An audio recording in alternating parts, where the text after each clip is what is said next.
Lisa Rodriguez had been walking through the same restaurant doors every morning for 3 years now. She knew every creak in the floorboards, every scratch on the tables, and every face that belonged to the family she'd built at Tony's Italian kitchen. But today felt different. The energy in the air was heavy, like storm clouds gathering before a downpour. As she tied her apron around her waist in the employee break room, she noticed something was off. Her co-workers weren't chatting about their weekend plans or sharing funny stories from yesterday's shift. Instead, they huddled together in small groups, their voices barely above whispers. "Morning, everyone," Lisa called out, trying to inject some brightness into the gloomy atmosphere. A few people looked up and gave her weak smiles, but the conversations died down immediately. Tony's Italian kitchen used to be the pride of downtown Portland. The red brick building with its warm yellow lights had been serving families for over 30 years. The original owner, Tony Benedetti, had built something special here, a place where the smell of fresh basil and garlic drew people in from blocks away, and where the staff treated every customer like family. But things had changed over the past year. Corporate had taken over, and with it came new management that seemed more interested in numbers on spreadsheets than the people who made those numbers possible. "Hey, Lisa," called out David, a college student who worked nights to pay for his engineering classes. He was sitting at one of the plastic break room chairs, still wearing his jacket even though his shift had started 10 minutes ago.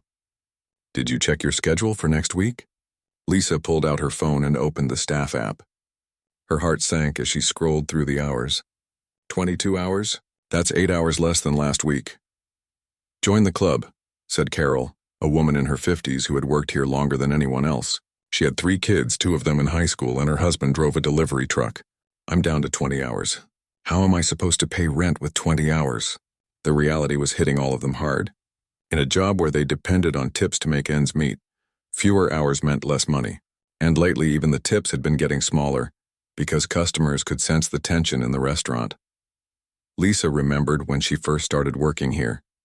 The previous manager, Mrs. Patterson, used to check in with everyone personally. She knew that Carol's youngest had asthma and needed expensive medication. She knew that David was working his way through college without any help from his family. She knew that Lisa was trying to save money to bring her mother up from Mexico for a visit. Mrs. Patterson made sure everyone got fair hours. If someone was struggling, she'd find extra shifts. If someone had an emergency, she'd personally cover for them. The staff worked hard because they felt valued, and customers could feel that positive energy the moment they walked in. But Mrs. Patterson retired 8 months ago, and everything started falling apart. The new manager, Brett Williams, was a completely different kind of person. He was young, maybe in his early 30s, and wore expensive suits that looked out of place in a family restaurant. He came from some big restaurant chain in California and talked constantly about maximizing efficiency and optimizing profit margins. "Where is everyone?"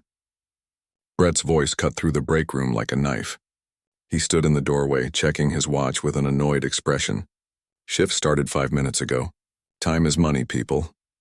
The servers quickly grabbed their order pads and headed out to the dining room floor. Lisa could feel her stomach tightening with anxiety. Working used to be something she looked forward to. Now it felt like walking on eggshells every single day. The lunch rush started slower than usual. Only a handful of tables were occupied by noon, when normally they'd be completely packed.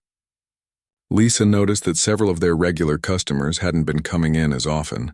The Johnson family used to eat here every Friday night for years, but she hadn't seen them in weeks. "Table 6 is still waiting for their appetizer." Brett appeared beside her, making notes on his tablet. "That's 15 minutes, unacceptable." "I already checked with the kitchen twice," Lisa explained. "They're short-staffed today because Danny called in sick." "Danny called in sick because he knows he can get away with it under the current system," Brett replied coldly. "Things are going to change around here. Mark my words." Lisa felt a chill run down her spine. She'd heard rumors that Brett was planning some major changes, but nobody knew exactly what. All they knew was that corporate had been pressuring him to cut costs, and usually that meant bad news for the workers. As the day went on, she watched her co-workers struggling with the same problems she was facing.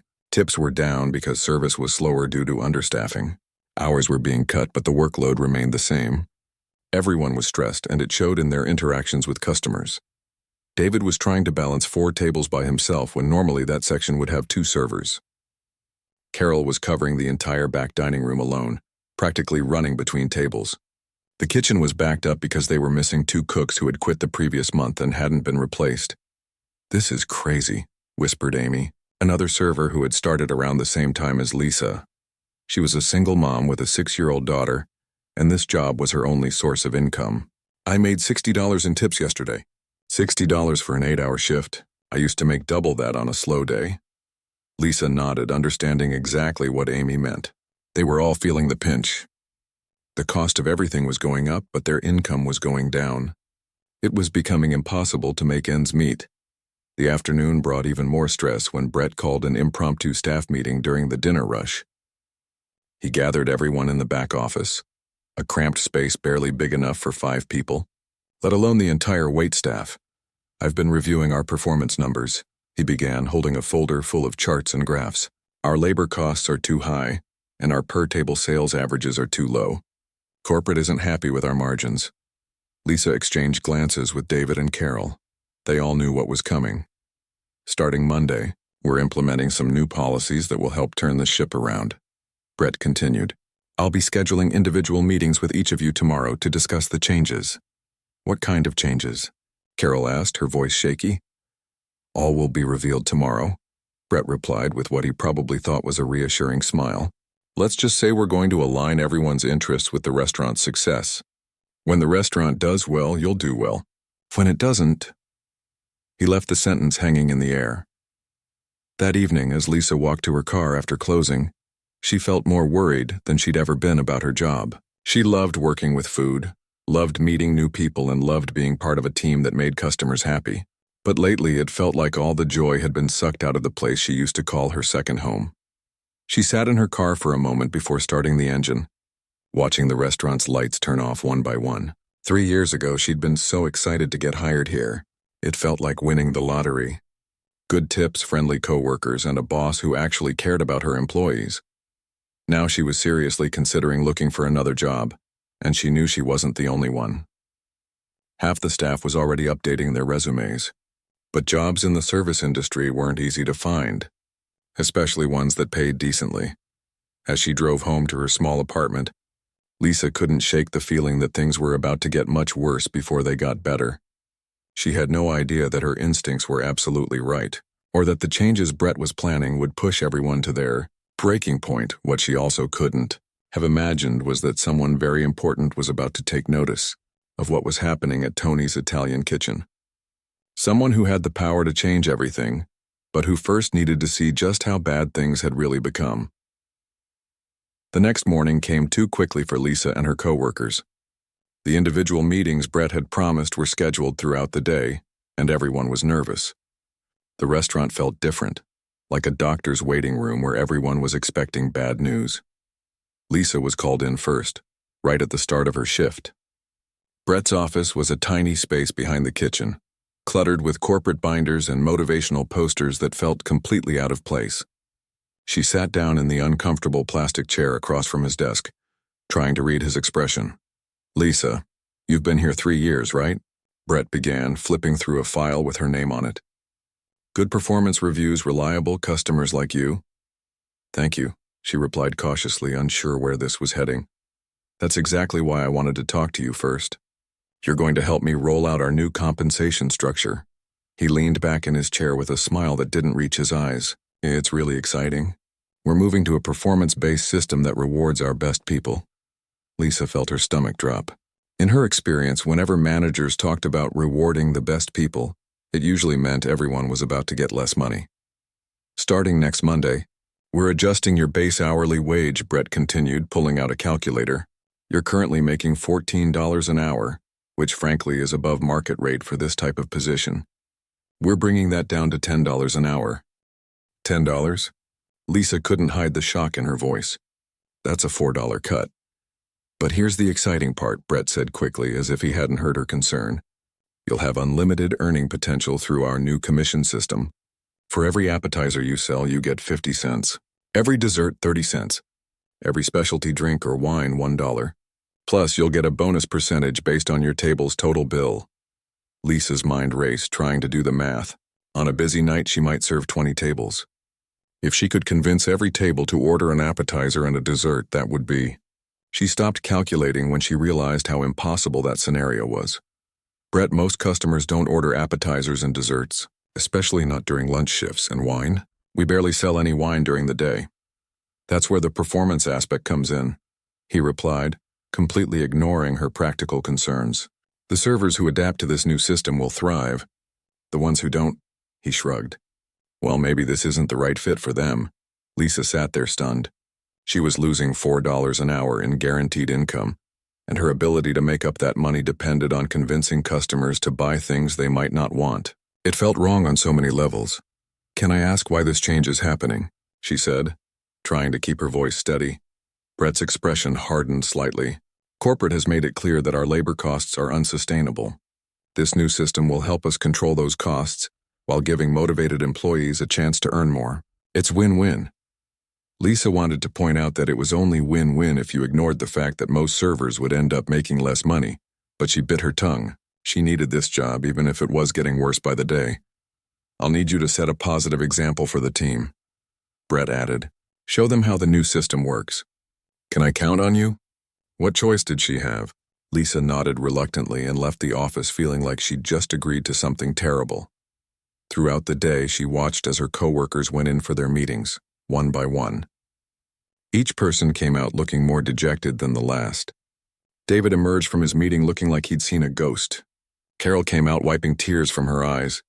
20% pay cut, Amy whispered to Lisa during a brief break between tables. He says I can make it up with commissions, but you know how many desserts I sell in a week? Maybe 5, maybe. The full picture became clearer as the day went on. Everyone was getting the same treatment. Base wages cut by 20 to 30%, replaced with a commission structure that heavily favored expensive items that most customers didn't order regularly. This is insane, David said during the staff meeting Brett called at the end of the day. I work mostly lunch shifts. People coming in for a quick sandwich and a soda aren't looking to buy wine and fancy appetizers. That's exactly the attitude we need to change, Brett replied smoothly. You're thinking like an order taker instead of a sales professional. Every customer interaction is an opportunity to increase revenue. But what if customers don't want those things? Carol asked. Her voice was shaky and Lisa could tell she'd been crying. I'm not comfortable pressuring people who are just trying to have a nice meal. Uncomfortable? Brett's tone became sharper. Carol, you've been here the longest. You should understand better than anyone that this restaurant needs to evolve or die. The days of just taking orders and bringing food are over. Lisa felt anger building in her chest. Carol was one of the hardest workers she'd ever known. She remembered customers' names, their favorite dishes, their kids' birthdays. She treated everyone who walked through those doors like family, and now Brett was making her feel like she was the problem. What happens if we don't make enough in commissions to match our old wages? David asked. Then you need to work harder, Brett replied bluntly. Look, I know change is uncomfortable, but this system is already working at other locations in the company. The servers who embrace it are making more money than ever. Lisa seriously doubted that was true, but she kept quiet. The new system starts Monday, Brett announced. I'll be tracking everyone's performance closely. Those who adapt quickly will be rewarded with better shifts and more hours. Those who don't... He let the threat hang in the air. As the meeting broke up, Lisa lingered behind with a few of the other servers. The atmosphere was grim. I can't afford to take a pay cut, Amy said quietly. I'm already behind on daycare payments. My wife is going to kill me, David muttered. We just barely make our student loan payments as it is. Carol hadn't said a word since the meeting ended. She just sat there staring at her hands looking defeated. Maybe it won't be as bad as we think. Lisa tried to offer some hope, though she didn't believe it herself. Maybe we'll get used to the new system. Or maybe we should all start looking for new jobs, David replied. The next few days were a preview of what was coming. Brett had already started implementing parts of the new system, pressuring servers to push certain items and tracking their sales numbers obsessively. Lisa watched in horror as the friendly, family atmosphere of the restaurant began to disappear completely. Servers started competing against each other instead of working as a team. When a customer seemed interested in ordering something expensive, servers would literally race to get to that table first. The customers noticed too. Lisa overheard complaints about pushy service and aggressive sales tactics. One regular customer even told her, "This place has changed. It doesn't feel welcoming anymore." That comment hit Lisa harder than Brett's pay cut announcement. She'd always taken pride in making customers feel at home at Tony's. Now she was expected to treat them like walking dollar signs. The worst part was watching what the pressure was doing to her coworkers. David started staying late every night to study the menu, trying to memorize which items had the highest profit margins. Carol began apologizing constantly to customers when she suggested desserts, as if she was embarrassed by her own sales pitch. Amy was perhaps struggling the most. As a single mom, she desperately needed every dollar, but she was terrible at pushy sales tactics. Her natural friendliness was genuine, not calculated, and customers could sense when she was forcing herself to upsell them. "I actually had a customer get angry at me yesterday," Amy confided to Lisa during a rare quiet moment. "She said I was being too pushy about the wine list. She just wanted water with her salad." Lisa felt sick. This was exactly what she'd been afraid of. They were all being forced to choose between their integrity and their paychecks. By Friday, the stress was showing on everyone's faces. Tips were down because customers were getting annoyed with the constant sales pitches. Morale was at an all-time low. Several servers had called in sick, though Lisa suspected they were just too depressed to come to work. "This isn't sustainable," she told David as they cleaned their sections at the end of another exhausting shift. "Something's got to give." "Yeah," David agreed grimly. "Either Brett figures out this system isn't working or we're all going to quit." What none of them realized was that their struggles hadn't gone completely unnoticed. Someone with the power to change everything was about to discover exactly what was happening at Tony's Italian Kitchen, but first things would have to get even worse. As Lisa drove home that night, she made a decision. She was going to start looking for another job. She loved working at Tony's, or at least she used to, but she couldn't keep sacrificing her values and her financial security for Brett's misguided business plan. She had no idea that help was already on the way, in a form none of them would have expected. Robert Benedetti Jr. had learned long ago that the view from a corporate office could be deceiving. Numbers on spreadsheets told one story, but the real truth could only be found by walking the floors of his restaurants, talking to real customers and watching his employees work. As the CEO of Benedetti Restaurant Group, he owned 43 restaurants across the Pacific Northwest. Tony's Italian Kitchen in Portland had been his father's first restaurant, the one that started it all back in 1987. It held a special place in Robert's heart, which was why the recent reports from that location were so troubling. Customer satisfaction scores had dropped 20% over the past 6 months. Employee turnover was up 40%. Sales were declining steadily, despite being in a prime downtown location that should have been thriving. On paper, the new manager, Brett Williams, looked impressive. MBA from a prestigious business school, 5 years of experience with a major restaurant chain, strong references. But something wasn't adding up, and Robert had learned to trust his instincts when the numbers didn't match the reality. That's why he found himself sitting in his car outside Tony's Italian Kitchen on a Thursday evening, wearing jeans and a plain button-down shirt instead of his usual business attire. He'd made a reservation under a fake name, planning to experience the restaurant as a regular customer would. The moment he walked through the front door, Robert could sense something was wrong. The energy felt different from what he remembered. The warm, welcoming atmosphere that had made this place special seemed to have evaporated. A young woman approached to seat him.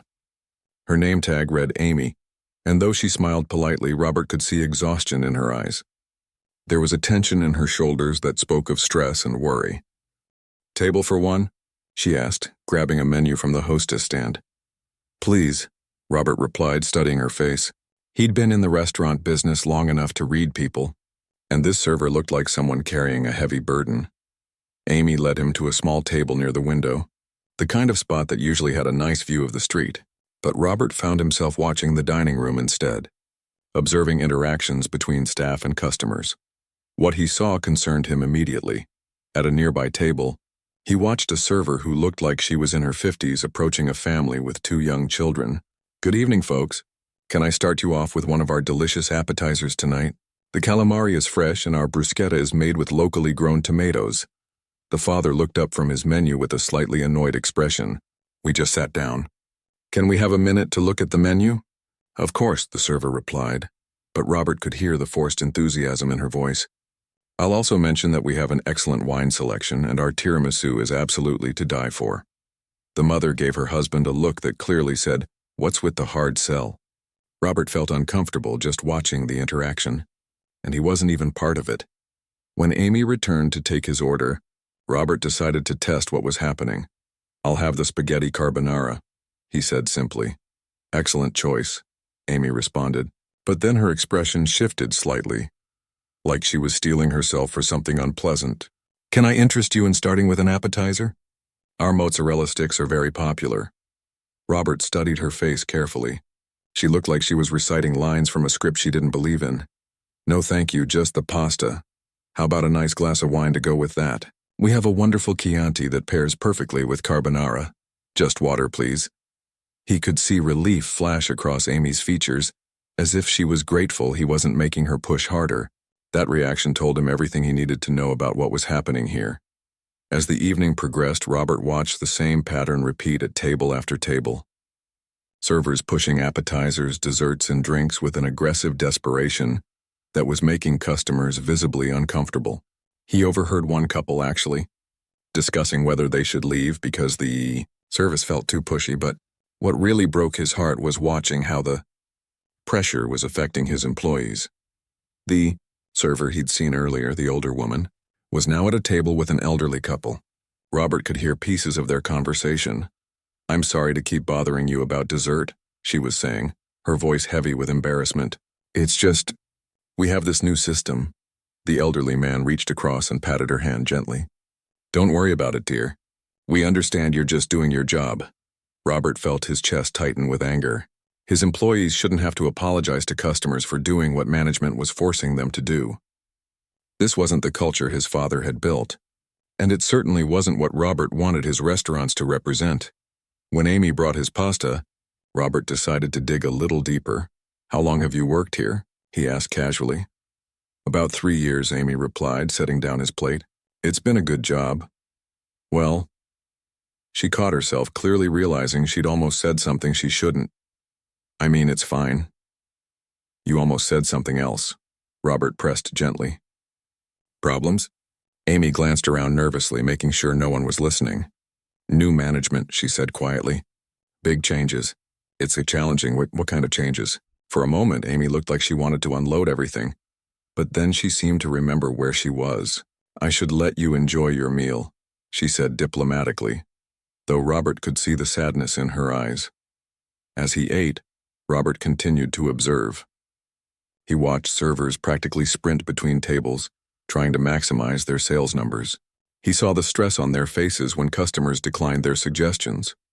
He noticed how the natural flow of service had been replaced by a mechanical, sales-focused approach that was sucking the life out of the dining experience. The breaking point came when he witnessed what happened. At the table next to him, a young man who looked like he was probably in college was serving a businessman who was eating alone, much like Robert. The server approached the table with visible anxiety. Sir, I hate to bother you, but I noticed you didn't order an appetizer or a drink. My manager tracks all of our sales, and I really need to improve my numbers. Would you consider maybe just a soda or something? The businessman looked up from his phone with irritation. I told you I just wanted the sandwich. I'm not interested in anything else. I know, and I'm really sorry to ask again. It's just, if I don't hit certain sales targets, I could lose hours or even my job. Could you maybe just consider the soup? It's only $3 extra. Robert watched the customer's expression change from annoyance to something closer to pity. Here was a young server, probably working his way through college, being forced to beg customers to buy things they didn't want just to keep his job. Fine, the businessman said finally. Bring me a soda. Thank you so much, the server said with genuine gratitude that made Robert's stomach turn. No employee should have to grovel like that. When the server walked past Robert's table, he could see the young man's hands were actually shaking. The stress was literally making him physically ill. That's when Robert noticed someone watching from the kitchen doorway. A man in an expensive suit, clearly management, was observing the dining room with a tablet in his hands, taking notes on each server's performance. When the young server looked in his direction, the manager tapped his tablet meaningfully. A clear message about meeting quotas. Robert had seen enough. This was exactly the kind of toxic management culture that destroyed restaurants from the inside out. He'd seen it happen to competitors, watched good establishments crumble because someone decided to prioritize short-term profits over long-term sustainability. But seeing it happen in his father's original restaurant, the place where the Benedetti legacy began, made him angrier than he'd ever been in his professional life. As he finished his meal, Robert made mental notes of everything he'd witnessed. The forced sales tactics, the stressed employees, the uncomfortable customers, the manager who was clearly running the operation through fear and intimidation. Amy returned with his check, and Robert left a generous tip much larger than normal. As he handed her the receipt, he looked directly into her eyes. "Things will get better," he said simply. Amy looked puzzled by the comment, but Robert was already heading for the door. He had work to do. Walking to his car, Robert pulled out his phone and began making calls. First to his head of human resources, then to his regional director, then to his legal team. By the time he reached his office, he already had a plan forming. He'd built his company on the principle that happy employees created happy customers, which created sustainable profits. What he'd witnessed tonight was the exact opposite of that philosophy, and he wasn't going to let it continue for one more day. Brett Williams had no idea what was coming, but he was about to learn that there were consequences for destroying the culture and values that made Benedetti restaurants special. More importantly, servers like Amy and the young college student, and the older woman who'd had to apologize for doing her job were about to discover that someone in power was actually paying attention to their struggles. Robert drove home that night with a sense of purpose he hadn't felt in months.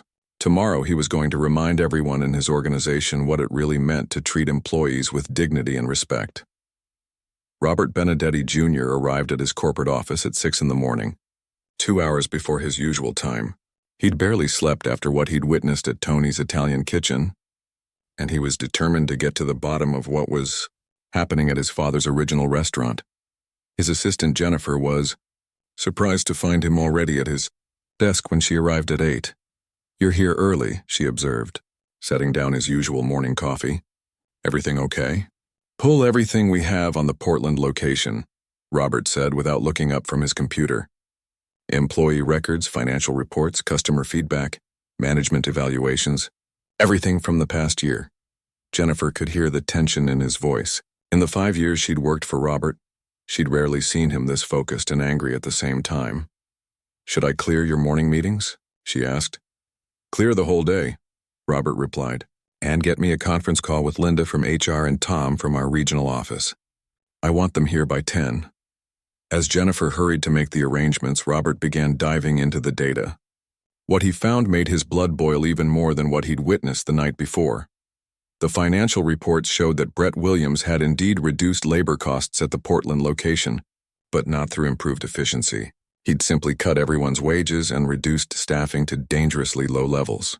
The so-called commission system was generating almost no additional income for the servers, but it was saving the restaurant thousands of dollars in payroll costs. More troubling, Robert discovered that Brett had never received approval from corporate for these changes. The compensation restructuring should have been reviewed and approved by both HR and Robert himself. Brett had simply implemented it on his own authority, then buried the details in complex financial reports that made the savings look like improved efficiency. Employee turnover data told an even worse story. In the 8 months since Brett had taken over, 12 servers had quit. In an industry where some turnover was normal, losing nearly the entire waitstaff in less than a year was catastrophic. The cost of constantly training new employees was eating up most of the money Brett claimed to be saving on wages. Customer satisfaction surveys painted the clearest picture of all. Comments that used to praise the friendly family, atmosphere, and excellent service had been replaced by complaints about pushy servers and uncomfortable dining experience. Several longtime customers had specifically mentioned that they'd stopped coming because the restaurant didn't feel the same anymore. When Linda from HR and Tom from regional management arrived, Robert had prepared a comprehensive presentation that laid out exactly what Brett had done to destroy one of their most successful locations. How did we not know about this? Robert asked, pulling up a chart showing the dramatic drop in employee satisfaction scores. Linda looked uncomfortable as she reviewed the data. Brett's reports always emphasized the positive financial metrics. Labor costs were down, and he attributed the employee turnover to natural workforce optimization. We didn't dig deeper into the methods he was using.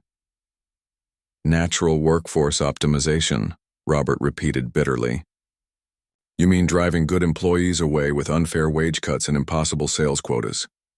Tom had been reviewing the customer feedback reports. This is even worse than I thought. We're not just losing money, we're losing our reputation. Some of these customers have been coming to Tony's for decades. Robert stood up and walked to the window overlooking the city. My father opened that restaurant 36 years ago. He built it on the principle that if you take care of your employees, they'll take care of your customers. Brett has destroyed that in 8 months. What do you want us to do? Linda asked. I want a full investigation into Brett's management practices, financial audit, employee interviews, the works, and I want it done quietly. I don't want him to know what's coming until we have all the facts. Over the next 3 days, Robert's team conducted a thorough investigation that revealed the full scope of the damage Brett had caused.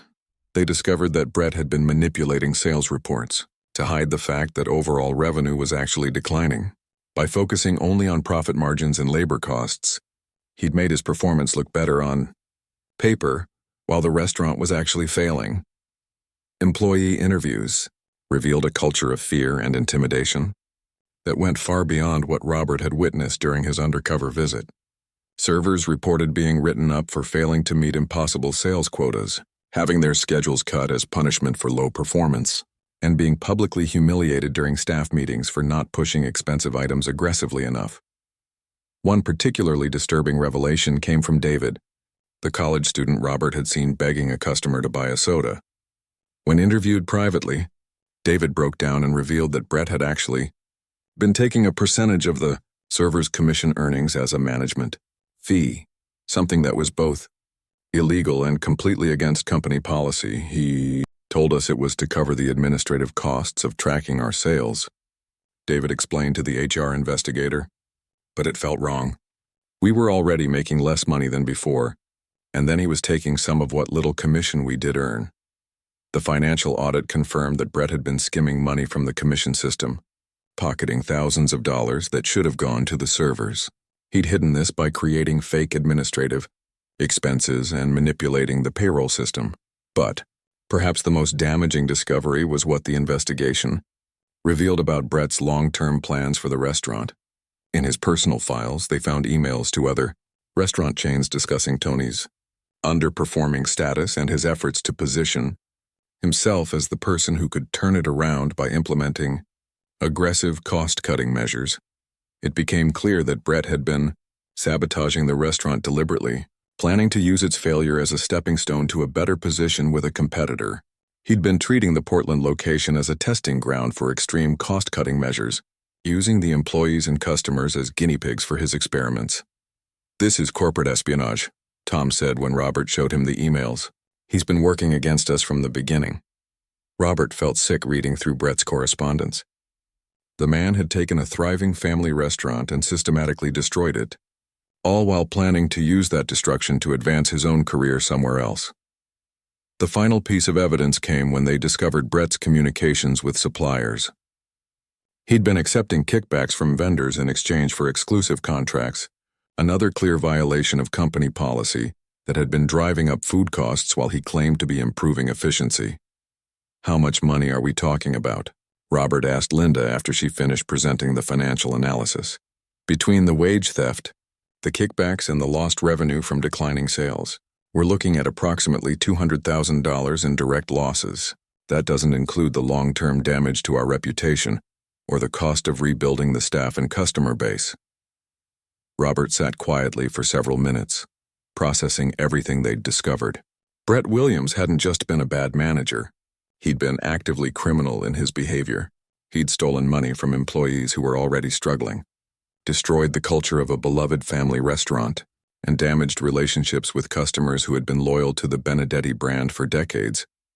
But what made Robert angriest wasn't the money or even the criminal behavior. It was thinking about Amy, the server who'd looked so exhausted and defeated. It was remembering the young college student whose hands had been shaking from stress. It was the image of that older server having to apologize to customers for doing what her manager had forced her to do. These were good people who had come to work every day trying to do their jobs well, and Brett had made their lives miserable for his own selfish gain. "I want him arrested," Robert said finally. "We can definitely press charges," Linda confirmed. "Wage theft, embezzlement, fraud. The district attorney will have plenty to work with. But first," Robert continued, "I want to personally fire him, and I want to do it in front of the entire staff so they know that this kind of behavior will never be tolerated in our company." Tom looked concerned. "Are you sure you want to handle it personally? We could have security?" "This is personal," Robert interrupted. "That restaurant is where my family's legacy began. Every employee there deserves to hear directly from me that we're going to make this right." Robert spent the rest of the afternoon planning exactly how he was going to handle Brett's termination and, more importantly, how he was going to begin rebuilding what had been destroyed. The servers at Tony's Italian kitchen had no idea that help was finally coming, or that their struggles had reached the very top of the company. But they were about to learn that sometimes when things seem hopeless, someone in power is actually paying attention. Brett Williams was about to discover that actions have consequences, especially when those actions hurt people who can't defend themselves, and Robert Benedetti, Jr. was about to remind everyone in his organization what it really meant to run a family business with integrity and respect for the people who made it successful. Friday evening at Tony's Italian kitchen started like any other day under Brett Williams' mismanagement. The servers arrived for their shifts with the same exhausted expressions they'd worn for months, preparing themselves for another night of aggressive sales tactics and impossible quotas. Lisa tied her apron with trembling fingers, still trying to decide if tonight would be the night she finally quit. She'd been thinking about it for weeks, ever since her paycheck had been cut so drastically that she'd had to choose between groceries and her phone bill. Amy was in the break room, staring at her schedule on her phone. With only 18 hours scheduled for the coming week, she'd calculated that even if she somehow hit all her commission targets, she still wouldn't make enough to cover daycare for her daughter. David sat at one of the plastic chairs, reviewing flashcards he'd made with menu items and their profit margins. He'd become obsessed with memorizing which dishes Brett wanted them to push hardest, hoping that maybe if he could just sell enough overpriced appetizers, he could keep his job long enough to finish the semester. Carol, the veteran server who'd been at Tony's longer than anyone, was unusually quiet. At 58 years old, she was starting to wonder if she was too old to find another job. But she couldn't keep working under these conditions much longer. None of them noticed the black SUV that pulled up in front of the restaurant at exactly 6:30 p.m. Brett was in his usual position during the dinner rush, standing near the kitchen with his tablet, watching every table and taking notes on each server's performance. He'd already written up David twice this week for failing to meet his appetizer quotas, and he was planning to cut Amy's hours even further after her poor wine sales the night before. "Table 12 hasn't ordered dessert yet," he called out to Lisa as she passed by with a tray of entrees. "They've been sitting there for 10 minutes. "That's a missed opportunity," Lisa bit back her response. Table 12 was an elderly couple celebrating their anniversary. They were taking their time, enjoying each other's company, and she wasn't about to pressure them into buying tiramisu just so Brett could hit his profit targets. That's when the front door opened, and everything changed. Robert Benedetti Jr. walked into the restaurant flanked by two people in business attire and a man who was clearly security. He was no longer dressed in the casual clothes he'd worn during his undercover visit. Tonight, he wore an expensive suit and the unmistakable bearing of someone in complete authority. The hostess approached them uncertainly. "Good evening. Do you have a reservation?" "We're here to see Brett Williams," Robert said clearly, his voice carrying across the dining room. "Tell him Robert Benedetti Jr. is here." Brett looked up from his tablet, confusion flashing across his face. He'd never met the CEO in person, but he recognized the name immediately. For a moment, he seemed to consider whether this was a good surprise or a bad one. The security guard made the answer obvious. "Mr. Benedetti," Brett said, hurrying over with a nervous smile. "This is unexpected. I didn't know you were planning a visit to our location. No, I don't imagine you did, Robert replied coldly. I need to speak with you and your entire waitstaff now. The dining room had gone quiet. Customers sensed something important was happening, and servers had stopped what they were doing to listen. Lisa felt her heart racing, unsure what this meant but knowing it was significant. Of course, Brett said, trying to maintain his composure. Should we go to my office to discuss? Here is fine, Robert interrupted. I want everyone to hear this. Robert turned to address the servers who had gathered around, their faces showing a mixture of curiosity and anxiety. He recognized several of them from his undercover visit, including Amy and the young college student whose hands had been shaking with stress. My name is Robert Benedetti, Jr., and I'm the CEO of Benedetti Restaurant Group, he began. This restaurant was my father's first business, opened 36 years ago. It holds a special place in our family, which is why I'm here personally tonight. Brett's smile faltered as he began to realize this wasn't a congratulatory visit. Over the past week, my team and I have conducted a comprehensive investigation into the management practices at this location, Robert continued. What we've discovered is completely unacceptable and goes against everything our company stands for. Robert turned to look directly at Brett. Brett Williams, you are terminated from your position, effective immediately. You will be escorted from the premises and will not be allowed to return to any Benedetti Restaurant Group property. The silence in the dining room was deafening. Brett's face went white, then red with anger. You can't do this, Brett spluttered. I've improved the profit margins here. Labor costs are down 20%. By stealing wages from your employees, Robert said, his voice rising. By implementing an illegal commission system that you skimmed money from. By creating a hostile work environment that drove away good employees and loyal customers. Amy gasped audibly. She hadn't known about the skimming, but it explained why her commission checks had been so much smaller than what she'd calculated they should be. Furthermore, Robert continued, you will be facing criminal charges for wage theft, embezzlement, and fraud. The district attorney's office will be in contact with you next week. The security guard stepped forward, and Brett suddenly realized how serious this was. This is ridiculous. You can't prove any of that. Robert nodded to Linda from HR, who stepped forward with a thick folder. Bank records showing diverted commission payments, email correspondence with competitors discussing proprietary information, falsified reports submitted to corporate, supplier contracts with kickback arrangements. Would you like me to continue? Brett looked around the room desperately, as if searching for allies or an escape route. He found neither.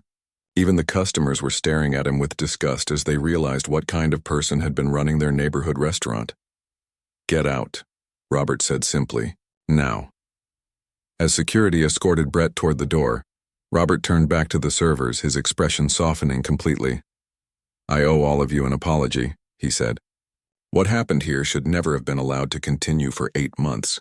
As CEO, the responsibility for protecting you from this kind of treatment ultimately falls on me, and I failed you. Carol started crying. In 30 years of working in restaurants, she'd never heard a boss take responsibility for management failures, let alone apologize to the staff, effective immediately. All of your wages are being restored to your previous levels, Robert announced.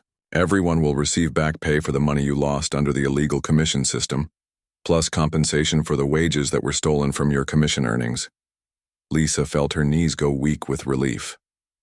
She'd been living on ramen noodles for weeks trying to stretch her reduced paychecks. But that's not enough, Robert continued.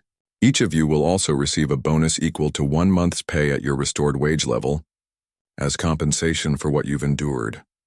David started laughing, not because anything was funny, but because he was so overwhelmed with relief that he didn't know how else to react.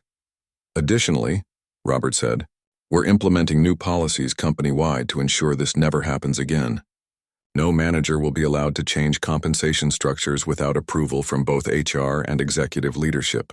We're establishing an anonymous reporting system so employees can raise concerns about management practices without fear of retaliation, and I'm personally committing to visiting each location regularly, sometimes unannounced, to make sure our values are being upheld. Amy raised her hand tentatively. Mr. Benedetti, what about our schedules? Some of us have been cut to part-time hours. Full schedules restored for everyone who wants them, Robert replied. We're also hiring additional staff so no one has to work understaffed shifts anymore. Good service comes from employees who aren't overwhelmed and stressed. Robert looked around the room at the faces of his employees. These were good people who had been put through hell by a manager who saw them as nothing more than numbers on a spreadsheet. I want you to know that the culture you experienced under Brett Williams is not what this company represents, he said. My father built this business on the belief that if you take care of your employees, they'll take care of your customers. Happy employees create happy customers, which creates sustainable success for everyone. He paused, thinking about his father, who had passed away 5 years earlier, but whose values still guided Robert's decisions every day. This restaurant is where our family's story began, Robert continued. Every person who works here is part of that family. You deserve to be treated with dignity, respect, and fairness. That's not just company policy.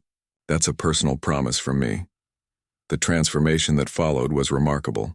Within days, the atmosphere at Tony's Italian Kitchen was completely different.